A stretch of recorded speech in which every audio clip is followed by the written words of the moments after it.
Hello everyone, welcome to true S and PCS. तो दोस्तों, continue करते हैं अपने उपेंद्र सिंह की डिस्कशन को। हम लोग बात कर रहे थे बुद्धिस्ट टेक्स्ट के बारे में, और ये आपका सेकेंड लास्ट लेक्चर होने वाला है with respect to Buddhist text.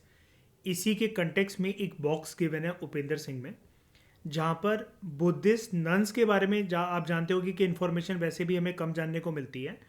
तो बुद्धिस्ट नन्स ने दो फेमस बुद्धिस्ट नन्स ने प्राचीन भारत के ज़माने में, जब गौतम बुद्ध जिंदा थे, उस टाइम पर अपनी कुछ भावनाएं व्यक्त करी थी गानों की फॉर्म में। वो बहुत यूनिक इन्फॉर्मेशन है। तो वो एक बॉक्स के अंदर गिवन है। दो बुद्धिस्ट नन्स के गानों का जिक्र अपनी भावनाओं को व्यक्त करते हुए गौतम बुद्ध के सामने, और गौतम बुद्ध का रिप्लाई उनके लिए क्या आता है। पहले वो नॉर्मल लेडीज थी, पारिवारिक जीवन बिता रही थी। तो जब अपनी वो भावनाएं व्यक्त करती हैं तो उन्होंने बुद्धा की मोनेस्ट्री में आके शरण ले ली थी। सारी तरह की दुनिया की मटेरियलिस्टिक मेंटालिटी का त्याग कर कर उन्होंने बोला था कि गौतम बुद्ध हमें सही रास्ता जीवन का दिखाएंगे। उसके बारे में हम एक डेडिकेटेड लेक्चर बनाएंगे, जो कि हमारा अगला लेक्चर होगा। और बुद्धिस्ट टेक्स्ट वाला जो टॉपिक है उसके अंदर वो लास्ट लेक्चर होगा। उससे पहले हम कुछ और बातें बुद्धिस्ट टेक्स्ट के बारे में इस लेक्चर में जानेंगे। दोस्तों, आपको याद होगा प्रीवियस लेक्चर में मैंने आपको बुद्धिस्ट टेक्स्ट की जो लिखावट है, उसके अंदर जो शब्दावली है, जो भाषा है, उसके कंटेक्स्ट में आपको ये बताया था कि वैसे तो 6th century BC में, जब आप ऐसा मान लो कि गौतम बुद्ध का देहांत हो गया था, उन्होंने अपना शरीर छोड़ा था, जिस इवेंट को हम महापरिनिर्वाण कहते हैं। उसके बाद जब बुद्धिस्ट टेक्स्ट को लिखने का पूरा सिलसिला शुरू हुआ, तो उस टाइम पर भारत के अंदर दो प्रमुख भाषाएं लोगों द्वारा यूज़ करी जाती थी, और लोगों के आम लोगों के भाषा के बोलचाल में वो आम भाषाएं थी, जो कि थी पाली और प्राकृत। लेकिन मैंने आपको ये भी बताया था कि जब संस्कृत का प्रचलन शुरू हुआ और आगे चलकर जब बुद्धिस्ट टेक्स्ट कंपाइल करे गए, तो उनके अंदर कुछ ऐसे टेक्स्ट थे जो पूरी तरीके से संस्कृत में लिखे गए। लेकिन फिर भी वो जो प्रचलन था, संस्कृत जस्ट आई थी, मतलब वो फेमस हो रही थी भाषा। तो ऐसा नहीं था कि बहुत सारे बुद्धिस्ट टेक्स्ट आपको आगे चलकर कंप्लीटली संस्कृत के अंदर ओरिएंटेड होकर देखने को मिलते हैं, लिखे जाते हैं। वहाँ पर उन टेक्स्ट के अंदर एक स्पेशल चीज़ अपनाई गई, जो कि आपको बुद्धिस्ट टेक्स्ट के अंदर देखने को मिलती है। पाली भाषा का भी प्रयोग हो रहा था, प्राकृत भाषा का भी प्रयोग हो रहा था, संस्कृत का भी प्रयोग हो रहा था। अब अगर आप किसी एक बुद्धिस्ट टेक्स्ट को ले लो, जहाँ पर आप ऐसा मान लो कि संस्कृत जो है वो मस्ट है वहाँ पर, मतलब वो तो होगी। अब पाली और प्राकृत साथ में होंगे वो ज़रूरी नहीं है। पाली के साथ संस्कृत हो सकती है, प्राकृत के साथ संस्कृत हो सकती है, और ऐसा भी हो सकता है कि पाली प्राकृत साथ में हो, उसके साथ संस्कृत हो। यानी कि यहाँ पर जो मस्ट है वो है संस्कृत का मस्ट होना अनिवार्य कंडीशन है, मस्ट नेसेसरी कंडीशन है। और ऐसे टेक्स्ट को बोला गया था बुद्धिस्ट हाइब्रिड टेक्स्ट, या फिर बुद्धिस्ट हाइब्रिड संस्कृत टेक्स्ट। ठीक है, इसके बारे में मैंने आपको प्रीवियस लेक्चर में काफ़ी डिटेल में बताया था। अब दोस्तों, ये जो संस्कृत बुद्धिस्ट टेक्स्ट हैं, कुछ हम इस लेक्चर में उनके नाम जानेंगे और उनके अंदर क्या क्या चीज़ें थी वो जानेंगे। ये वाला जो लेक्चर है ना, आप ऐसा कह सकते हो, ये डेडिकेटेडली आपको इस लेक्चर में जो भी इंफॉर्मेशन मिलेंगी ना, वो प्रीलिम्स ओरिएंटेड इंफॉर्मेशन होगी। जो भी वन डे एग्जाम्स जिसके अंदर एमसीक्यूज आपके आते हैं, तो यूपीएससी का चाहे वो प्रीलिम्स हो, यूजीसी नेट का हो, स्टेट पीएससीज का हो, तो यहाँ पर जो भी बुक्स के नाम गिवन है, वो आप ऐसा कह लो कि वन वर्ड इन्फॉर्मेशन आपको बहुत सारी इसके अंदर मिलेंगी। फैक्चुअल कंटेंट मिलेगा आपको इस लेक्चर के अंदर काफ़ी ज़्यादा। तो इसको आपको ध्यान से सुनना है, समझना है, याद करना है, और आगे चलकर जब आपकी 2 से 3 बार 5 बार रिवीजन हो जाए, तब आप जाके इसके नोट्स बना लेना। तो संस्कृत बुद्धिस्ट टेक्स्ट जो दो बहुत फेमस हुए, देखो, एक जो मैं बताने जा रहा हूँ वो तो प्रॉपर एक बुक है। एक जिसका मैं नाम लेने जा रहा हूँ वो तो प्रॉपर एक बुक है, जिसका नाम है बुद्धचरित। बुद्धचरित कब लिखी गई है? फर्स्ट सेंचुरी में या फिर 2nd century में? हिस्टोरियंस का इसको लेकर डिस्प्यूट है। ठीक है, बुद्धचरित की ये किताब है। अब क्वेश्चन दोस्तों ये आ सकता है, ये तो वैसे इंफॉर्मेशन आपको बहुत सारे पूनम दलाल दहिया वगैरह जो हैं बुक्स हैं, जो तमिलनाडु है, एनसीईआरटीज़ हैं, वहाँ पर आपको इसके बारे में थोड़ी बहुत इन्फॉर्मेशन मिल जाएगी। ये कोई ऐसा नया नाम नहीं है जो आप पहली बार सुन रहे हो। अगर आपने हिस्ट्री को थोड़ा बहुत जो है पढ़ा हुआ है अदर सोर्सेज से। सवाल ये उठता है कि बुद्धचरित लिखी किसने, तो वो लिखी गई थी अश्वघोष के द्वारा, ठीक है, जो कि एक बुद्धिस्ट फिलोसफर थिंकर थे प्राचीन भारत में, ठीक है। तो ये है अश्वघोष, ठीक है, और काफ़ी इनकी बुद्धिस्ट टेक्स्ट के संदर्भ में काफ़ी इनकी इज्जत करी जाती है बुद्धिस्ट मंक्स और नन्स के द्वारा कि उन्होंने इतना अच्छा टेक्स्ट जो है उनको लिख कर दिया, जिससे गौतम बुद्धा की टीचिंग्स, गौतम बुद्धा के बताए हुए जो वेरियस रास्ते हैं जिससे हम अपने जीवन को बेहतर बना सकते हैं, वो हमें देखने को मिलता है, ठीक है। दूसरी जो किताब है वो प्रॉपर दोस्तों एक किताब नहीं है, जैसे यहाँ पर लिखा हुआ है कि Buddhist Sanskrit Buddhist text include, तो एक तो प्रॉपर बुक हो गई बुद्धचरित, इसके राइटर थे अश्वघोष, ठीक है। दूसरे जो टेक्स्ट हैं वो कोई बुक नहीं है, वो एक कैटेगरी है जिसका नाम है अवदान टेक्स्ट, ठीक है। अब यहाँ पर अगर आप देखो ये कोई एक टेक्स्ट नहीं है, टेक्स्ट है, मल्टीपल है ये। तो अब सवाल ये उठता है कि अवदान टेक्स्ट के अंदर हमें क्या क्या सोर्सेज जो है वो देखने को मिलते हैं। तो दोस्तों देखो, बात ऐसी है कि अवदान टेक्स्ट जो हैं, जो भी मैं उनके आपको नाम बताऊंगा, आप एक बात याद रखना, सारे के सारे अफगान जो अवदान टेक्स्ट हैं उनके अंदर एक कॉमन चीज़ है, वो क्या है, यहाँ पर आपको ऐसी कथाएं या कहानियाँ सुनने को मिलती हैं, स्टोरीज हैं बेसिकली ये, जहाँ पर ना कुछ लोगों की हरकतें जो हैं उन स्टोरीज से आपको बताई जाती हैं, और उनकी अगर आप पूरा का पूरा उनकी हरकतों का एक पैटर्न बनाओगे तो आपको उससे कुछ एक मॉरल ज्ञान मिलेगा, ठीक है। एक फिलोसफिकल ज्ञान, एक मॉरल ज्ञान, एक सही रास्ता, जैसे आप ऐसा भी बोल सकते हो जिस प्रकार से हमें मोरालिटी की इन्फॉर्मेशन, एथिक्स की इन्फॉर्मेशन जातक कथाओं से मिलती है ना। लेकिन अब आप कहोगे कि सर फिर हम इसको जातक कथा क्यों नहीं बोल सकते हैं, क्योंकि जातक कथा तो देखो दोस्तों एनिमल फॉर्म में होती है, जहाँ पर बुद्धा को ऐसा दिखाया जाता है कि गौतम बुद्धा जी जो थे उनका प्रीवियस बर्थ जो था वो एनिमल्स के अलग अलग फॉर्म में था, अलग अलग उन्होंने जन्म लिए थे, और उन कथाओं से हमें कुछ ना कुछ मॉरल ज्ञान जानने को मिलता है। यहाँ पर जो हरकतें हैं वो इंसानों की हैं, एक पूरी की पूरी कहानियाँ जो हैं वो बनाई जाती हैं। कुछ लोग ये कहते हैं ये कहानियाँ सच्ची हैं, कुछ लोग ये कहते हैं कि ये सिर्फ एक मॉरल स्टोरीज देने को हैं, ठीक है। लेकिन जैसे भी हो, सच्ची हो या कैसी भी हो, पॉइंट यही है कि यहाँ पर आपको मोरालिटी, एथिक्स, ह्यूमन कंडक्ट, ऐसे मैसेजेस देखने को मिलते हैं इन अवदान टेक्स्ट से। अब ये तो हो गई ऐसी बड़ी सारी स्टोरीज, ठीक है। अब इनमें से अवदान टेक्स्ट में से जो दो फेमस किताबें जो प्रचलित हुई, एक हुई सेकेंड सेंचुरी के अंदर और एक हुई फोर्थ सेंचुरी के अंदर। तो एक का नाम था अवदान शतक, ठीक है। अगर आप ये देखो, यहां तक तो हो गई स्पेलिंग आपकी अवदान की, और ये है शतक, अवदान शतक, ये सेकेंड सेंचुरी है। अब एक बात से दोस्तों कंफ्यूज मत हो जाना, आपके दिमाग में ये आ रहा होगा कि सर आप हमें गौतम बुद्ध जी की टाइमलाइन जो है वो बताते रहते हो 6th सेंचुरी BC, और ये वाले जो टेक्स्ट हैं यहाँ पर आप कह रहे हो ये first century, second century, fourth century, तो ये क्या गौतम बुद्ध से पहले लिख दिए गए थे? दोस्तों यहाँ पर बात है, ये BC है, बिफोर कॉमन एरा, और ये वाले जितने भी टेक्स्ट हैं ये AD के ज़माने के हैं, यानी कि कॉमन एरा के ज़माने के अंदर के हैं। तो आप ये कंफ्यूज मत हो जाना, ऐसा मत सोच लेना कि गौतम बुद्ध से पहले लिख दिए गए थे वाले टेक्स्ट, नहीं, ये बहुत सेंचुरीज बाद है। ऑलमोस्ट अगर आप इसको देखो तो यहाँ पर बहुत सारी सेंचुरीज का फासला है, 1000 सालों का फासला आ जाता है यहाँ पर 6th सेंचुरी BC से लेकर लगभग, अगर 4th सेंचुरी CE है यहाँ पर, और 2 सेंचुरीज और आगे बढ़ा दो तो 6th सेंचुरी CE का ज़माना आ जाएगा, तो वो बहुत बड़ा फासला हो जाता है। तो ये सारे AD, जिसको आप CE भी कहते हो, उस ज़माने की ये टेक्स्ट हैं। तो अवदान टेक्स्ट में हमने पढ़ा कुछ ऐसी स्टोरीज जहाँ पर हमें कुछ ऐसी हरकतें बताई जाती हैं जिससे हमें मॉरल स्टोरीज देखने को मिलती हैं। इसके अलावा अगर हम पर्टिकुलरली नाम दें अगर उन अवदान टेक्स्ट को, तो एक है अवदान शतक जिसको कंपाइल करा गया 2nd सेंचुरी CE में, और दूसरा था दिव्यवदान। दिव्यवदान ये 4th सेंचुरी सी का टेक्स्ट है। अब दोस्तों ये जो दोनों टेक्स्ट हैं इसके अंदर कुछ और बातें हमें जानने को मिलती हैं, यानी कि moral deeds, moral stories, ethics, human conduct, ठीक है, ये सब तो जानने को हमें मिलता ही है।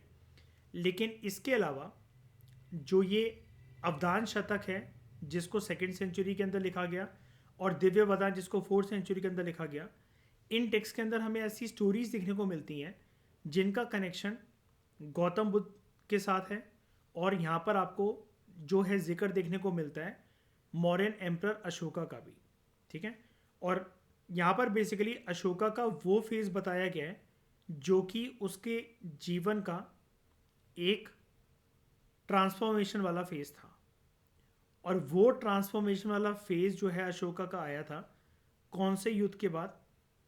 कलिंग युद्ध के बाद, ठीक है।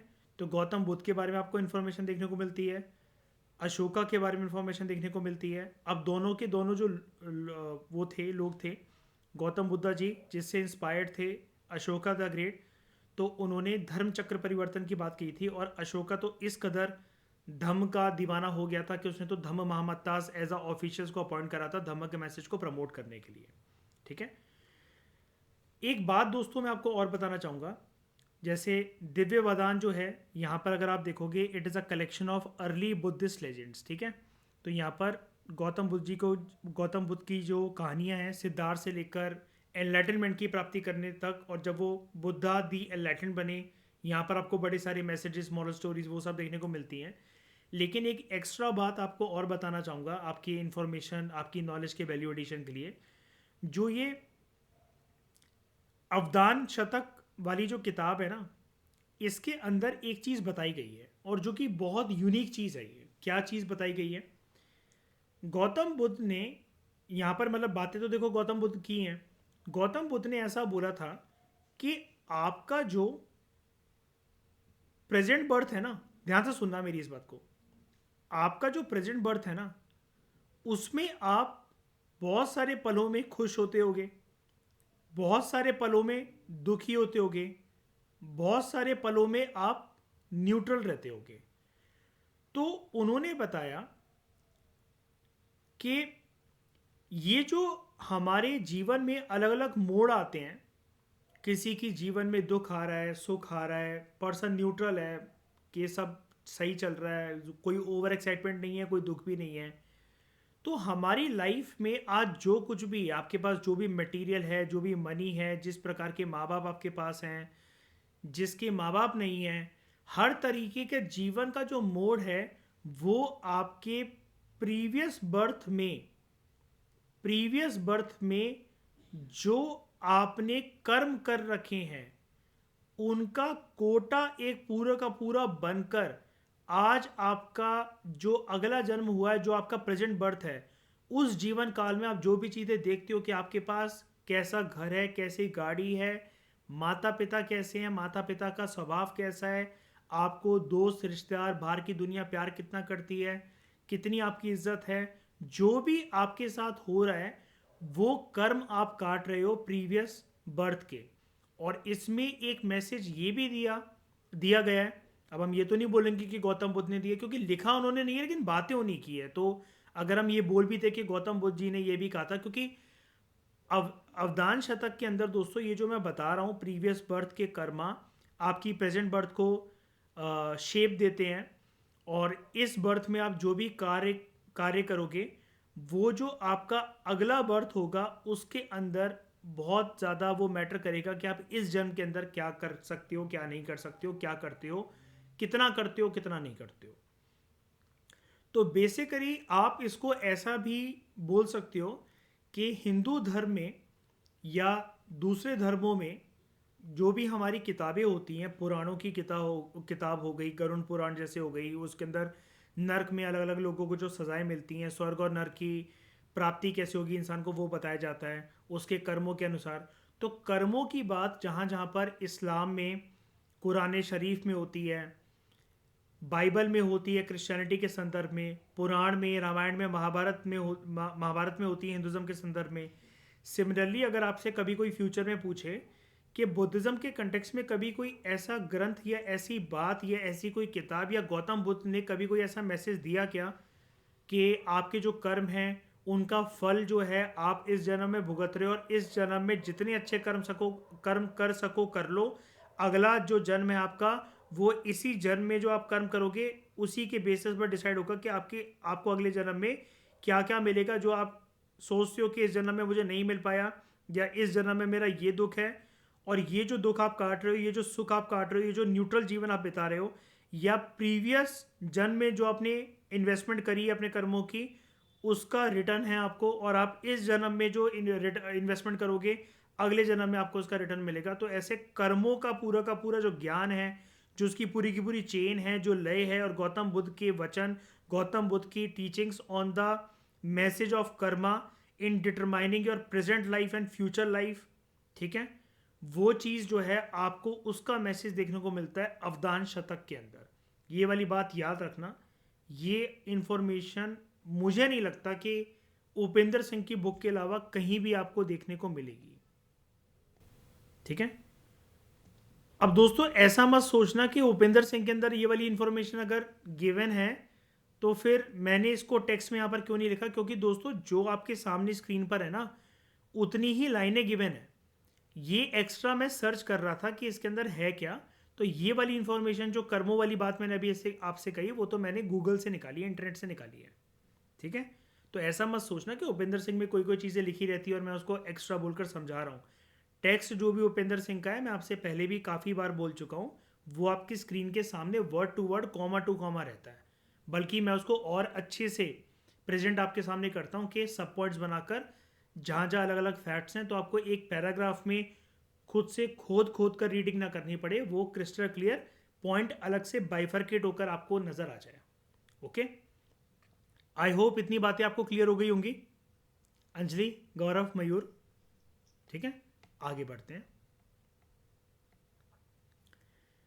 फर्स्ट सेंचुरी के अंदर एक बहुत प्रोमिनेंट ग्रंथ और आता है, एक्चुअली दो आते हैं। अब इसके नाम आपके लिए थोड़े से कॉम्प्लिकेटेड हो सकते हैं, क्यों?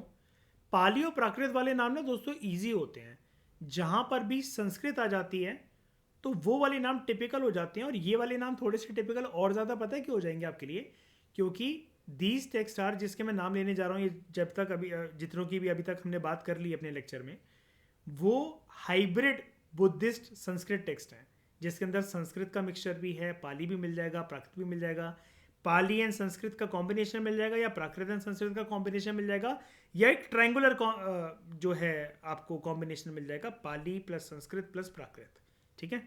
तो उन दो टेक्स्ट के जो नाम हैं, एक का नाम है, आप आराम से पढ़ो उसको बाइफरकेट करके तोड़ तोड़ के तो आपको समझ में आ जाएगा, अष्ट सहस्रिका प्राजना परामिता। ये पूरा का पूरा एक ही टेक्स्ट है, ठीक है, ये एक पूरा नाम है, अष्ट सहस्रिका प्राजना परामिता। इसको आप अष्ट सहस्रिका प्राज परामिता भी कह सकते हो। तो ये है अष्ट सहस्रिका प्राजना परामिता। दूसरे टेक्स्ट का नाम है साध धर्म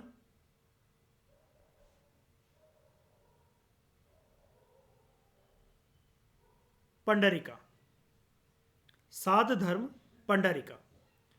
तो दोस्तों ये जो दोनों टेक्स्ट फर्स्ट सेंचुरी सीई में कॉमन एरा में जो लिखे गए, जिसको हम नाम दे रहे हैं अष्ट सहस्रिका प्राजना परामिता और साध धर्म पंडरिका, ये दो ऐसे अकाउंट्स हैं, ऐसे टेक्स्ट हैं, ऐसे ग्रंथ हैं। और ऑब्वियस ही बात है, जब मैं स्क्रीन पर इनकी फ़ोटो लगाता हूँ वो इसलिए ताकि आप में से जो भी लोग पीपीटीज के थ्रू, पीडीएफ्स के थ्रू बाय करके उनको पढ़ रहे हो मुझसे, तो आपको इमेजेस देख देख कर आपका टेक्स्ट रिकॉल हो जाए 5 से 6 बार रिवीजन करने के बाद। तो ये टेक्स्ट बेसिकली ये जो इमेजेस हैं, ये तो गूगल इमेजेस से जो अमेजन पे जो बुक्स अवेलेबल है मैंने वहाँ पर ये लगा रखी हैं, ठीक है। तो इनकी बुक्स प्रॉपरली अवेलेबल हैं, मतलब जो इन्फॉर्मेशन प्राचीन भारत के इतिहास में यूज़ होती थी, जो कॉम्प्लिकेटेड संस्कृत पाली प्राकृत कॉम्बिनेशन में जो दे रखी है, हाइब्रिड संस्कृत में दे रखी है, उनके इंग्लिश वर्जन जो हैं वो अमेजन फ्लिपकार्ट के ऊपर अवेलेबल हैं। तो वो फ़ोटोज़ मैं इसलिए लगा देता हूँ ताकि एक बार आप रिकॉल इसको देख लोगे कर लोगे इन पीडीएफ्स के थ्रू, तो आपको याद हो जाएगा। फिर आपको ये बीच बीच में से हर जगह पर नोट मेकिंग, या फिर अगर आप जब कल को इसका प्रिंट आउट निकालोगे तो आपको हाईलाइट या टेक्स्ट ना, मतलब टेक्स्ट को हाईलाइट ना करना पड़े, हाईलाइटर वगैरह यूज़ ना करना पड़े। ठीक है, इनके अंदर है क्या, इन किताबों के अंदर जैसे मैंने ये वाली किताबें आपको बताई कि यहाँ पर मॉरल स्टोरीज़ हैं, हमारे जो कर्मों के अनुसार जो है हमारी प्रेजेंट लाइफ डिटरमाइन होती है। अवदान शतक के अंदर ऐसा कुछ गिवन है, दिव्य वदान के अंदर बुद्धा की टीचिंग्स लर्निंग्स और ये सब गिवन है। तो व्हाट इज़ गिवन इन अष्ट सहस्रिका, प्रजान परिमिता और सात धर्म पांडुरिका, इसके अंदर बड़े सारे फ्यूचर बुद्धास की बात करी गई है जिनको हम बोधिसत्वास कहते हैं। और दोस्तों फ्यूचर बुद्धा ना यूपीएससी की नज़रों में एक इम्पॉर्टेंट टॉपिक रह चुका है। साल 2018 के प्रीलिम्स में यूपीएससी के अंदर एक क्वेश्चन आया था कि which among the following are considered as future Buddha which is yet to be born and come to save to earth, मतलब उनका पैदा होना बाकी है और वो हम सब इंसानों को बचाने आएंगे इस पापी दुनिया से, और उनके आने के बाद दुनिया का विनाश होगा और दुनिया रिक्रिएट होगी। ठीक है, तो मैत्रेय उसका आंसर था। और फ्यूचर बुद्धास के बारे में हम डिटेल में जानेंगे। ये तो सोर्सेस के ऊपर बेसिकली चैप्टर है, मैं आपको पहले भी बता चुका हूँ। हमारा जो डिटेल्ड चैप्टर होने वाला है ये तो सब ट्रेलर चल रहा है अभी, आपको ट्रेलर 1 ट्रेलर 2 मान लो, छोटी छोटी बातें सिस्टमैटिक वे में हर चीज़ को with regard to Buddhism and Jainism हम देखने वाले हैं, जब एक इसका डेडिकेटेड चैप्टर हम स्टडी करेंगे उपेंद्र सिंह की बुक से। ठीक है, तो फ्यूचर बुद्धास जिनको हम बोधिसत्वास बोलते हैं, और इसको हम बोधिसत्वा भी बोल सकते हैं, इस वर्ड को ऐसे भी स्पेल करा जाता है, ऐसा लिखा हुआ है उपेंद्र सिंह की बुक के अंदर। और इसके अंदर क्या गिवन है इन दो किताबों के अंदर, महायान जो बुद्धिज्म है ना, और महायान किससे अलग हुआ था, थेरावाड़ा जिसको आप हीनायान भी बोलते हो। तो महायान बुद्धिज्म के कंटेक्स्ट में जो भी उनके डॉक्ट्रिन्स हैं, सिर्फ महायान बुद्धिस्ट मंक्स और महायान बुद्धिस्ट नन्स के, ठीक है, उनके स्कूल ऑफ थॉट के अनुसार जो भी प्रिंसिपल्स जो भी डॉक्ट्रिन्स हैं वो यहाँ पर गिवन है। तो फ्यूचर बुद्धास जो अलग अलग रहे हैं, ठीक है, बोधिसत्वास उनके बारे में गिवन है, और महायान डॉक्ट्रिन्स यहाँ पर गिवन है।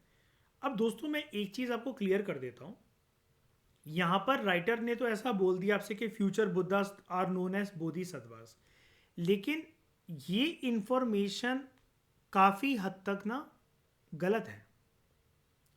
मतलब मैं ये नहीं कह रहा कि आपको इसको गलत मान लेना है या फिर गलत कर देना, अपनी बुक के अंदर काट देना है।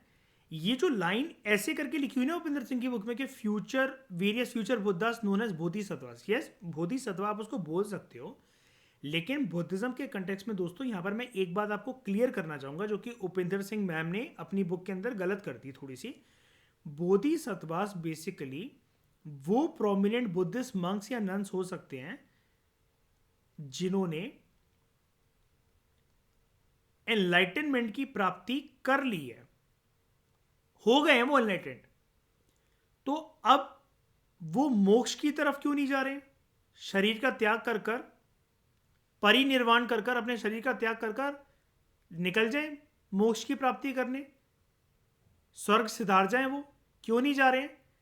क्योंकि इन्होंने अपनी एक सेल्फ ड्यूटी जो है वो बांध रखी होती है। क्या कि जो लोग संसार में अनअवेयर हैं कि एनलाइटनमेंट की प्राप्ति करें कैसे, जो आज भी लोग ट्रैप्ड हैं, फंसे हुए हैं, किसमें, मेटेरियलिस्टिक वर्ल्ड में, चीज़ों में, ऑब्जेक्ट्स में, उनको हम रास्ता या मार्ग कैसे दिखाएं कि आप कैसे हैप्पी हो सकते हो। और जिनको ये एनलाइटनमेंट प्राप्त करना है लेकिन उनको वे नहीं पता, उनको मेथड नहीं पता, तो ये उनकी हेल्प करने के लिए रेडी हैं। ठीक है, तो ये सोचते हैं कि हम मोक्ष की प्राप्ति कर सकते थे, अपने शरीर को त्याग कर सकते थे, परिनिर्वाण को अटेन कर सकते थे, लेकिन हमने उसको होल्ड कर रखा है। कि हमने जो चीज सीखी है दूसरों को भी सिखा के चले जाएं। और ये दोस्तों one of the main difference था स्प्लिट होने का। जो ओरिजिनल स्कूल था बुद्धिज्म का, थेरावाड़ा हीनायान जिसको आप कहते हो, एक ही बात है, थेरावाड़ा कह लो हीनायान कह लो। महायान उससे इसी बात से अलग हुए थे। और दूसरा डिफरेंस यह आ जाता है कि हीनायान वाले, थेरावाड़ा वाले ये बोलते थे कि बुद्धा, मैं आपको पहले भी बता चुका हूं, वैसे रिपीट कर देता हूं, कि बुद्धा की टीचिंग्स की हमें वर्शिप करनी चाहिए, उसको याद रखना चाहिए। लेकिन महायान वाले जो बुद्धिस्ट मंक्स एंड नन्स थे, उनका ये कहना था कि नहीं, बुद्धा को जो है वो मूर्ति की फॉर्म में भी पूजा जा सकता है और पूजना चाहिए। तो हीनायान और थेरावाड़ा वाले बोलते थे महायान वालों से, जब पहले महायान बना नहीं था, मतलब अलग हो रहा था, जब डिस्प्यूट चल रहा था इनके बीच में, तो वो ये बोलते थे बुद्धा तो कभी ऐसा नहीं बोल के गए कि मेरी पूजा करो, मेरी मूर्तियां वगैरह बनाओ। तो महायान बुद्धिस्ट मंक्स और नन्स ने बोला वो तो भगवान का अवतार थे, भगवान अपने मुंह से खुद थोड़ी ना बोलेंगे कि मेरे को मूर्ति बनाकर मेरी पूजा करो, मुझे अपना धर्म बना लो। ये तो हमें समझना चाहिए। डिफरेंसेस हो गए, डिस्प्यूट्स हो गए, तो दो स्कूल से दोनों अलग हो गए, हीनायान अलग, महायान अलग। ये मेजर डिफरेंस था। दोनों की अप्रोचेस में मेजर डिफरेंस आता है। एक टीचिंग्स में विश्वास करते हैं, एक ये विश्वास करते हैं कि टीचिंग्स तो चलो ठीक है, लेकिन वर्शिप उनकी मूर्ति फॉर्म में भी होनी चाहिए। हीनायान बल्कि वाले ये कहते हैं, हीनायान वाले जो बुद्धिस्ट मंक्स एंड नन्स हैं, उनका ये मानना है मन के अंदर बुद्धा को इमेजिन करके उनकी भक्ति होनी चाहिए। एक डिफरेंस और था, महायान वालों ने, महायान स्कूल ऑफ थॉट ने आरोप लगाया था हीनायान बुद्धिस्ट मंक्स एंड नन्स के ऊपर, थेरावाड़ा स्कूल के ऊपर। क्या आरोप था वो आरोप इस बात का था कि हीनायान स्कूल से जो बिलोंग करते हैं बुद्धिस्ट मंक्स एंड नन्स, वो अब काफी हद तक, जब ये अलग हो रहे थे ना उनसे, तो इन्होंने एक ब्लेम लगाकर अलग हुए थे उनके ऊपर कि हीनायान स्कूल वाले काफी हद तक सेल्फ सेंट्रिक हो चुके हैं, वो काफी हद तक सेल्फ ऑब्सेस्ड हो चुके हैं, वो काफी हद तक मीन हो चुके हैं। किस बात से? कि भाई उन लोगों ने, हीनायान बुद्धिस्ट मंक्स ने और नन्स ने एनलाइटनमेंट जो है वो प्राप्त कर ली है, और वो जो है सारे के सारे परिनिर्वाण की तरफ, मोक्ष की प्राप्ति की तरफ चले जाते हैं अपने शरीर का त्याग करके। महायान वाले बुद्धिस्ट जो मंक्स एंड नन्स थे, जो कि पहले तो हीनायान का ही पार्ट थे, उनका ये कहना था यार हमें दूसरों की भी हेल्प करनी चाहिए, we should help out other people also, जो कि इस बात से बिल्कुल अनअवेयर हैं कि एनलाइटनमेंट की प्राप्ति करी जाए तो भले कैसे करी जाए। वो मेटलिस्टिक मेंटेलिटी में बिजी हैं, इन्वॉल्व हैं, तो उनको बाहर निकलना है तो वो कैसे निकलेंगे बाहर इस चीज से? उनको मोक्ष की प्राप्ति अगर करवानी है तो उसका रास्ता कहां से होकर गुजरेगा? तो महायान वालों ने कहा रहने दो भाई, तुम अपने आप को संभालो, हम एनलाइटनमेंट की प्राप्ति भी करेंगे और दूसरों को इसका मार्ग भी बताएंगे। तुम छोड़ दो अपने शरीर को, तुम बहुत मीन हो चुके हो, तुम बहुत सेल्फ ऑब्सेस्ड हो चुके हो। ये one of the main difference था डिस्प्यूट का, साइकोलॉजिकल जो कन्फ्लिक्ट दोनों के बीच में हुआ था, दोनों पार्टीज के बीच में। ये वाली बात भी आप दोस्तों याद रखना, ठीक है। अब बहुत सारे और भी जो टेक्स्ट थे जिसके नाम हम बुद्धिज्म जैनिज्म वाले चैप्टर के अंदर जानेंगे, तो इसलिए उपेंद्र सिंह मैम ने अपनी बुक के अंदर शायद से इस वजह से सिर्फ जो महायान बुद्धिस्ट थिंकर्स थे जिन्होंने बहुत सारे अपने वर्क लिखे हैं संस्कृत भाषा के अंदर, उनके वर्क के नाम हमें नहीं देकर सिर्फ उन महायान थिंकर्स के नाम दे दिए जो कि प्राचीन भारत के इतिहास से बिलोंग करते थे, ठीक है। तो उनमें से जो फेमस महायान थिंकर्स रहे हैं, ठीक है, वो बेसिकली 6 रहे हैं, ठीक है। तो ये जो 6 हैं, ये गौतम बुद्ध की आराधना करते थे, सब कुछ करते थे, लेकिन इनका ये मानना क्या था कि मूर्ति फॉर्म में हमें उनको पूजना है, और जो मैंने आपको बताया कि एनलाइटनमेंट की प्राप्ति करने के बाद संसार में दूसरे लोगों की मदद करनी है। और ऐसे ये जो थिंकर्स थे 6, इन्होंने अपने टेक्स्ट भी लिखे बड़े सारे। उन टेक्स्ट का नाम हम जानेंगे बुद्धिज्म जैनिज्म वाले चैप्टर के अंदर, और वो टेक्स्ट संस्कृत भाषा के अंदर थे, ये भी आप जान लो। लेकिन उन थिंकर्स का नाम क्या था वो आज के लेक्चर में जान लेते हैं। एक महायान थे, और ये सारे महायान स्कूल से बिलोंग करते थे, ठीक है, ओरिजिनल स्कूल से नहीं थे। ओरिजिनल स्कूल किसको बोला जाता है? हीनायान को या थेरावाड़ा को। एक का नाम था नागार्जुन या नगार्जुना भी आप इनको बोल सकते हो। दूसरे थे वासुबंधु, तीसरे असंग, चौथे आर्यदेव, पांचवे बुद्ध पलित या बुद्ध पालिता भी आप इनको कह सकते हो, और सिक्स थे दीगनाग। ठीक है, नगार्जुन, वासुबंधु, असंग, आर्यदेव, बुद्ध पलित और दीगनाग। ठीक है, तो बुद्धिस्ट टेक्स्ट जो हैं, जैसा कि हम पहले भी बात कर चुके हैं इसके बारे में काफ़ी, कि बुद्धिस्ट टेक्स्ट की इंपॉर्टेंस या प्रोमिनेंस किस बात में छुपी हुई है, कि ये एक ऐसे टेक्स्ट हैं जो कि हमें इतिहास को डिकोड करने के लिए काफ़ी इंपॉर्टेंट सोर्स की तरह काम करते हैं। और यहाँ पर जो इतिहास है, बुद्धिज्म से रिलेटेड इतिहास हमें बुद्धिस्ट टेक्स्ट के थ्रू जानने को मिल जाता है।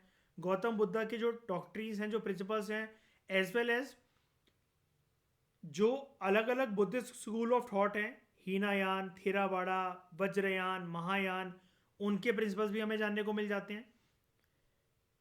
जब बुद्धा ने मोनास्ट्रीज बनाना शुरू करवाई थी, ठीक है, तो मोनेस्टिक ऑर्डर क्या होता था मंक्स और रन्स का वहाँ पर रहने के लिए, आने के लिए, और ये वाली बात हम प्रीवियस लेक्चर में भी कर चुके हैं। और कुछ जो रॉयल पैटर्न्स थे, अब रॉयल मतलब राजा या राजशाही, पैटर्न्स का मतलब यहाँ पर क्या है? वो बेसिकली सपोर्टर्स। ठीक है, अब सपोर्टर्स किस बात के? जो कि इन मोनेस्ट्रीज वगैरह को बनवाकर देते थे बुद्धिस्ट मंक्स और नन्स के लिए आगे चलकर। और गौतम बुद्ध के टाइम पर भी बड़े सारे लोगों ने दिए, लेकिन अशोका नहीं थे, अशोका तो बाद में आया बहुत ज़्यादा। ठीक है, तो अशोका जैसे राजाओं के बारे में भी बहुत सारे बुद्धिस्ट टेक्स्ट जो आगे चलकर लिखे गए, ठीक है, उनमें उनका जिक्र देखने को मिलता है। और अशोका की तारीफ इस बात के ऊपर करी जाती है कि कलिंगा युद्ध के बाद, उससे पहले तो वो बहुत ज़्यादा क्रूर था, कलिंगा युद्ध से पहले, कलिंगा युद्ध के बाद जब उसका हृदय परिवर्तन होता है और वो देखता है कि मुझसे कितना बड़ा पाप हो गया, इस रणभूमि में मैंने कितने सारे बच्चों को अनाथ कर दिया, कितनी औरतों को मैंने विधवा बना दिया, वो फाइनली बुद्धिज्म की पाथ अपनाता है और अपना राजपाट सब कुछ छोड़कर टोटली ओरिएंटेड हो जाता है बुद्धिज्म की तरफ। अब इसके खानदान में काफ़ी यूनिक बात थी वैसे तो अशोका के, क्योंकि इसके जो दादाजी थे चंद्रगुप्त मौर्य और उसके जो पापा थे बिंदुसार, वो तो दोनों जैनिज्म के साथ एसोसिएटेड थे। ठीक है, और अगर आप इसके दादाजी जो थे अशोका के, अगर आप उनके बारे में जानोगे थोड़ा सा इतिहास की किताबों में, चंद्रगुप्त मौर्य, तो उनका मतलब उनकी जो डेथ जो हुई थी वो कैसी हुई थी? श्रवण बेलगोला कर्नाटका के पास, कर्नाटका के अंदर एक जगह है, वहां से एक बुद्धिस्ट मंक आया था बद्रबाहु, सॉरी जैना मंक आया था, आई एम एक्सट्रीमली सॉरी, एक जैनिज्म के साथ एसोसिएटेड जैना मंक आया था बद्रबाहु। उसके इन्फ्लुएंस में आकर चंद्रगुप्त मौर्य ने सल्लेखना जो है वो कंडक्ट कर ली थी। सल्लेखना क्या होता है? एक प्रकार से आप मेडिटेशन की मुद्रा में बैठ जाते हो और आपका दृढ़ संकल्प ये होता है कि भाई अब मैं इस मेडिटेशन की मुद्रा से नहीं उठने वाला, अब तो जब तक मेरे प्राण नहीं चले जाते हैं मैं मेडिटेशन कर करके, ये मेरा लास्ट टाइम है और मैं ऐसे ही करके अपने शरीर को छोड़ दूंगा। ठीक है, तो उसको हम क्या कहते हैं? उसको हम कहते हैं सल्लेखना, या फिर इसको सुल्लेखना भी कहा जाता है। ठीक है, वो चंद्रगुप्त मौर्य ने कंडक्ट करी थी बद्रबाहु के कहने पर, जो कि एक जैना मंक थे।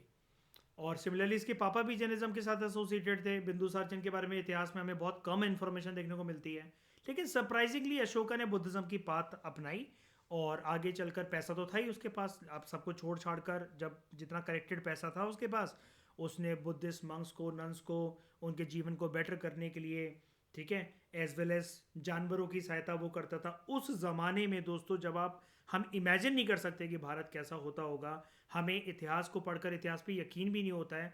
उसने एनिमल्स के लिए हॉस्पिटल्स बनवाए थे अशोका ने।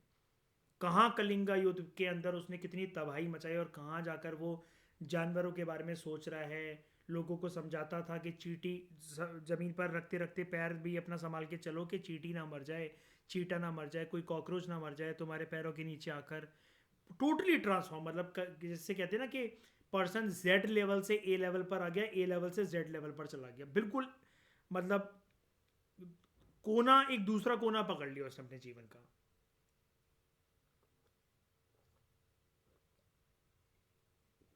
तो आई होप आपको ये चीज़ें समझ में आ गई होंगी। लेकिन इसके अलावा बुद्धिस्ट टेक्स्ट के अंदर हमें जिस ज़माने में ये लिखे गए थे, राइटर हमें ऐसा बता रहे हैं, उस ज़माने के और भी अलग अलग पहलू जो हैं वो देखने को मिलते हैं। जैसे उस ज़माने की जो राजनीतिक व्यवस्था थी वो कैसे हुआ करती होगी। जैसे मैंने अभी आपको बताया, अशोका राजा थे, अपने ज़माने के अंदर कलिंगा युद्ध लड़ा, एम्पायर चला रहे थे अपना। कलिंगा युद्ध के बाद हृदय परिवर्तन हुआ और उनको अपनी गलती एहसास हुई, राजपाट छोड़कर टोटली वो पाथ पर आ गए कि अब तो मैं बुद्धिज़्म को प्रमोट करूँगा, धम्मा की पॉलिसी को प्रमोट करूँगा। ठीक है। सोसाइटी उस टाइम पर कैसी थी, उस टाइम पर इकोनॉमी कैसी थी। सोसाइटी की अगर मैं आपसे थोड़ी सी यहाँ पर बात करूँ, जैसे आप जानते हो कि जब ये ज़माना चल रहा था जिस टाइम पर बुद्धिज़्म इमर्ज हुआ, औरतों के पास बिल्कुल भी लिबर्टी नहीं हुआ करती थी। लिबर्टी ऐसी भी नहीं थी कि वो वेदास को एक्सेस कर सकें। बुद्धिज़्म के फोल्ड में, बुद्धिज़्म के एरेना में औरतों को एक नई होप मिली, जहाँ पर वो पढ़ सकती थी चीज़ों को। उनके दिमाग में अभी तक जो समाज ने मेंटल ब्लॉक बना रखा था कि तुम औरत हो, तुम कुछ पढ़ नहीं सकती हो, वेदास वगैरह की बात कर रहा हूँ मैं, और घर से बाहर नहीं निकल सकती हो, तुम बच्चे पैदा करने की मशीन हो, जो ऐसे नीच ख्यालात समाज में चल रहे थे, औरतों को दबाया जाता था। तो बुद्धिज़्म के फील्ड में या बुद्धिज़्म एज अ रिलीजन के एरेना में, ऑरा में औरतों को एक नई होप मिली कि अगर हम बुद्धिस्ट मोनेस्ट्री वगैरह ज्वाइन करते हैं, यहाँ तो सभी लोग इक्वल हैं। गौतम बुद्ध की छत्र छाया के अंदर अगर हम किसी के नौकरानी भी थे, तो आज हम बुद्धिस्ट नन बनकर काफ़ी खुश हैं यहाँ पर। और सबसे बड़ी बात, अब हमें जीवन में समझ में आ रहा है कि हमें करना क्या है। अभी तक हम भाग रहे थे कि 2 रोटी का इंतज़ाम कैसे होगा, क्या नहीं होगा। सारी सच्चाई हमारे अंदर छुपी हुई है, हमें किसी चीज़ से घबराने की कोई नीड नहीं है। सारे आंसर हमारे अंदर होते हैं, हमें वो आंसर किसी और से जानने की ज़रूरत भी नहीं है। मेडिटेशन करते हो अगर खुद उन आंसर्स को हम अपने अंदर खोजें, तो हमें सारी चीज़ों के जवाब जो है हमारी आत्मा और ये यूनिवर्स खुद दे देगा। ऐसी चीज़ें समाज के अंदर क्या चल रही थी और गौतम बुद्ध ने लोगों को क्या मार्ग दिखाया, बोधिसत्वास ने लोगों को क्या मार्ग दिखाया, कैसे बड़े सारे जो down trodden sections, vulnerable section जो थे, जो स्लेव लोग थे, जो औरतें जो थी, जिनकी कंडीशंस बद से बदतर होती जा रही थी। हिंदुज़म एज अ रिलीजन के अंदर बड़ी सारी रिस्ट्रिक्शंस जिन सेक्शंस ऑफ द सोसाइटी के ऊपर लगती थी, उन्होंने एक नई होप ढूंढी बुद्धिज़्म में भी और जैनिज़्म में भी, under the guidance of Gautam Buddha ji and Vardhaman Mahavira ji. तो हमें इन टेक्स्ट के अंदर राइटर हमें आखिरी बात ये बता रहे हैं कि एक नॉन ब्रह्मैनिकल विंडो देखने को मिल जाती है। एक ऐसा दरवाज़ा हमारे लिए खुल जाता है जहाँ पर पहली बार हमारे सामने एक ज़माने की ऐसी बातें सामने आती है जिसमें ब्रह्मैनिकल पर्सपेक्टिव नहीं है, नॉन ब्रह्मैनिकल पर्सपेक्टिव है प्राचीन भारत को जानने के लिए। तो प्राचीन भारत के संदर्भ में अगर हम उस ज़माने की राजनीतिक व्यवस्था को, सामाजिक व्यवस्था को और आर्थिक व्यवस्था को जाने, तो ब्रह्मैनिकल पर्सपेक्टिव हमें रिप्लेस होता हुआ नजर आता है बाय बुद्धिस्ट पर्सपेक्टिव। तो यानी कि हमें यहाँ पर एक मल्टी डायमेंशनल जो पिक्चर है in terms of perspective of ancient India, वो देखने को मिल जाती है इन बुद्धिस्ट टेक्स्ट को पढ़ते हुए। क्योंकि यहाँ पर सिर्फ गौतम बुद्धा, उनकी तारीफ, या फिर मोनेस्ट्रीज, मंक्स एंड नन्स की लाइफ, सिर्फ यही डिस्कस नहीं है। यहाँ पर हम लगातार, जब से बुद्धिस्ट टेक्स्ट का टॉपिक हमने स्टार्ट करा, हम लगातार यहाँ पर ये पढ़ रहे हैं कि यहाँ पर जो है राजाओं के बारे में, समाज के बारे में, अर्थव्यवस्था के बारे में, अशोका जैसे रूलर जो थे उनके बारे में भी इंफॉर्मेशन जो है वो देखने को मिलती है। अब जैसे ये जो बुक है ना, कहाँ गई ये बुक, हम ये पढ़ रहे थे, दिव्य वदान। ठीक है, ये दिव्य वदान। आगे चलकर एक और बुक लिखी गई, ठीक है, अशोक वदान, जहाँ पर अशोका की लाइफ के बारे में डिटेल में डिस्कशन करी जाती है और ये बताया जाता है कि कलिंगा युद्ध के बाद अशोका ने कैसे कैसे अपने आप को कन्वर्ट करा बुद्धिज़्म के अंदर, क्या बात उसने अपनाई, धम्म की उसकी पॉलिसी क्या थी, धम्म की पॉलिसी को प्रमोट करने के लिए धम्म महामत्तास उसने ऑफिशियल्स अपॉइंट करवाया, उनका क्या रोल था। उसने बुद्धिस्ट मोनेस्ट्रीज जो हैं बड़ी सारी दान करी बुद्धिस्ट मंक्स एंड नन्स को, ठीक है, कहाँ कहाँ पर करी, क्यों क्यों करी, वो क्या क्या करता था, टूर करता था, कॉन्फ्रेंसेस करता था उस ज़माने के अंदर। बहुत बार जो है मिडल ईस्ट गया था, सेंट्रल एशिया गया था, साउथ ईस्ट एशियन कंट्रीज़ गया था, अपने बेटे बेटियों को बेचता था, ठीक है, श्रीलंका खुद भी गया था, सिलोन जिसको उस ज़माने में बोलते थे। ये सारी बातें हमें जानने को मिलती हैं, लेकिन उसके लिए आपको वेट करना पड़ेगा बुद्धिज़्म एंड जैनिज्म वाले चैप्टर का, ठीक है। तो दोस्तों, if you are interested in our foundation course for UPSC and state PSC, जिसमें मैं आपको पर्सनली गाइड करूंगा, तैयारी करवाऊंगा, बेसिक लेवल से 6 क्लास से लेकर सारी स्टैंडर्ड बुक्स आपको कवर करने को मिलेगी, तो उसके लिए आप हमारा फाउंडेशन कोर्स ज्वाइन कर सकते हो। ऑप्शनल के हमारे पास दोस्तों 4 कोर्सेज अवेलेबल है, law, history, PSIR and psychology, तो आप उसको भी ज्वाइन कर सकते हो। इन डिस्कशंस की PDF को अगर आपको अवेल करना है, ये रहा QR code, you need to scan it with your UPI app. 21 rupees for one particular chapter you need to pay. Payment होते ही स्क्रीनशॉट जो है आप टेलीग्राम पर या व्हाट्सएप के इस नंबर पर भेज देना। हमारी टीम जो है डायरेक्टली आपको इन PPTs की PDF सेंड कर देगी, ठीक है। और कोई भी कैसा भी डाउट हो, आपको प्रिपरेशन से रिलेटेड फाउंडेशन कोर्स के बारे में कुछ और जानना हो, तो आप इस नंबर पर मुझे कांटेक्ट कर सकते हो। व्हाट्सएप पे मैसेज ड्रॉप कर देना, टेलीग्राम पे कर देना, कॉल कर लेना, जैसे आपको ठीक लगे।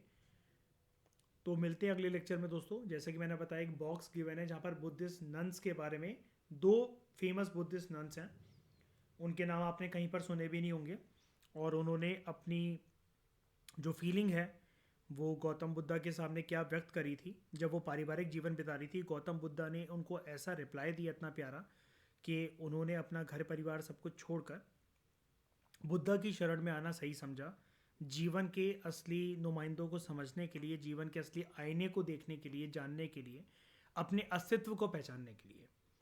उसके बारे में एक बॉक्स गिवन है, वो हम बात करेंगे अगले लेक्चर के अंदर, और फिर हम बुद्धिस्ट टेक्स्ट हमारा टॉपिक खत्म हो जाएगा, फिर हम कुछ नया स्टार्ट करेंगे इसी चैप्टर के अंदर।